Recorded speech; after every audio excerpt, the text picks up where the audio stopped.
there are pros and cons, like you said, regarding both mass advertising as well as micro targeting. So where micro targeting is from the customer point of view, giving me, I am no more into looking at the clutter of mass advertising. So very, very personalized, hyper personalization, like you said.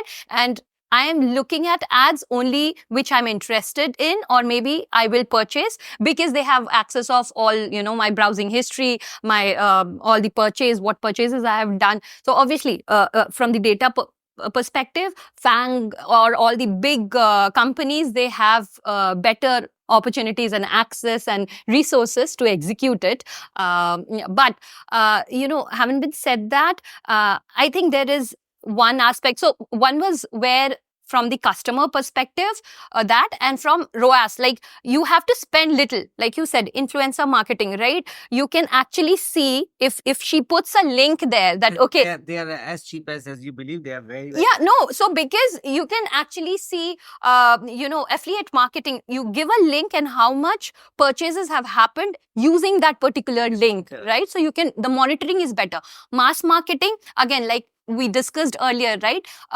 If the objective is maybe brand awareness, right? So for example, I have never purchased an Asian paint or a Nerolac, but I still sing the song Jab Ghar Ki Raunak Badhani Ho, and that gives some emotional connection to me. So brand awareness, yes, comes from mass marketing a lot. Whereas when we talk as micro targeting, like we said, if it has monitoring is better, of course, those are the advantages that we get here. Yeah. So I think one, and I will come back to what Anurag said, it's a very interesting and a very important point from our first party data. And I think you also mentioned about the spending on the influencer. So if you look at it, mass marketing is not going to die away, but the ROI, when you start calculating the ROI and as the stringent regulations come in, so we will be there on the data privacy side, we will reach there, right?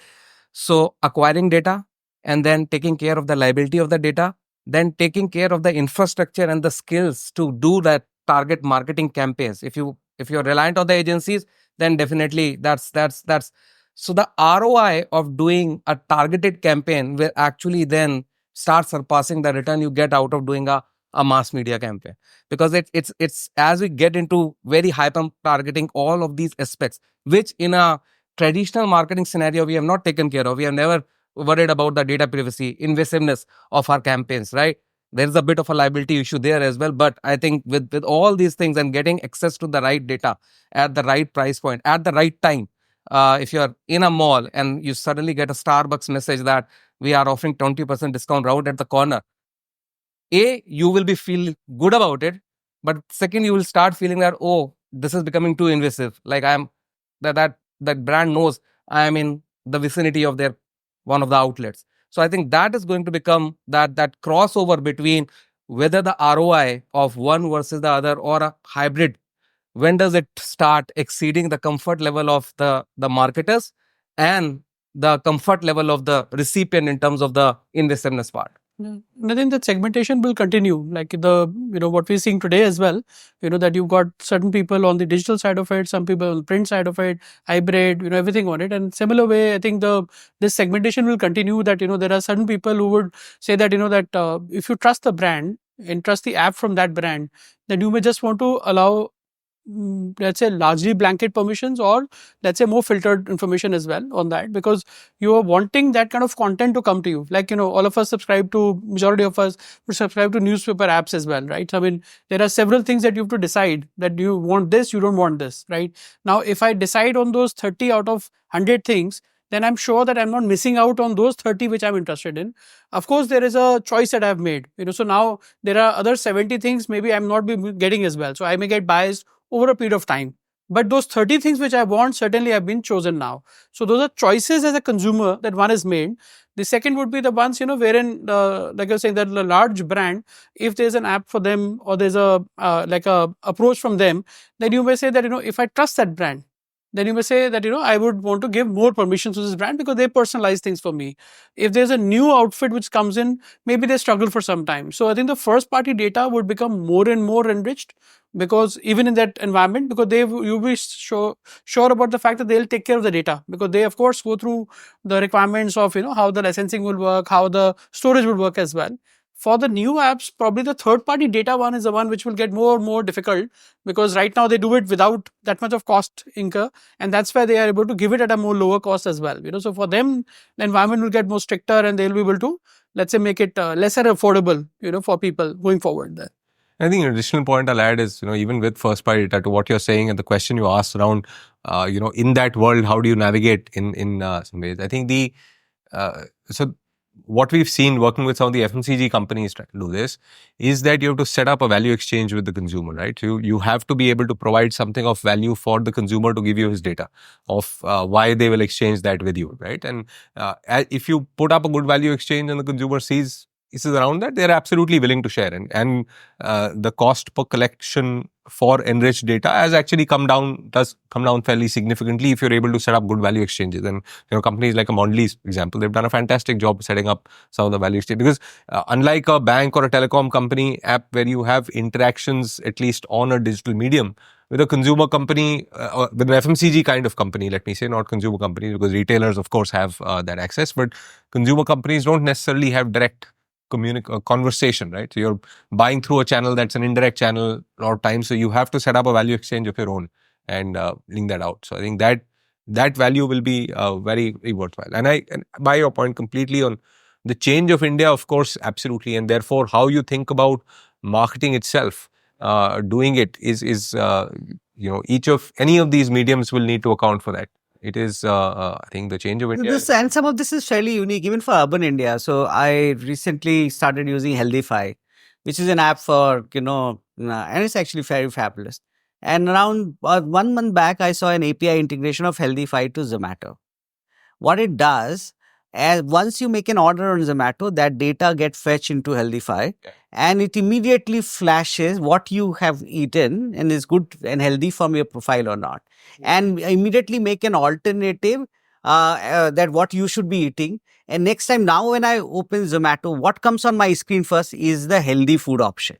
You can throw some perspective from like AI perspective into it, like how data collection and execution has become easier even for the smaller companies vis-a-vis. It's a very interesting question, because if you look at it, a smaller startup organization actually don't even look at mass media. So for them, it doesn't exist, right? They straight away go into the target marketing. They straight away get into segmentation and all. Even if you look at the likes of Zomato, they have started doing a bit of billboard, but their early access was through social media. The AI algos must have made granular targeting or granular segmentation possible. Yeah, because mostly all of these companies, touch points, they have a lot of access to the first party data, which is like data is the new oil, right? So if you have access, and they are multi-platform companies. So Zomato getting into Blinkit, getting into service delivery, Paytm getting into ticketing, and then the ticketing app, Book My Show, getting into something else, event management and all.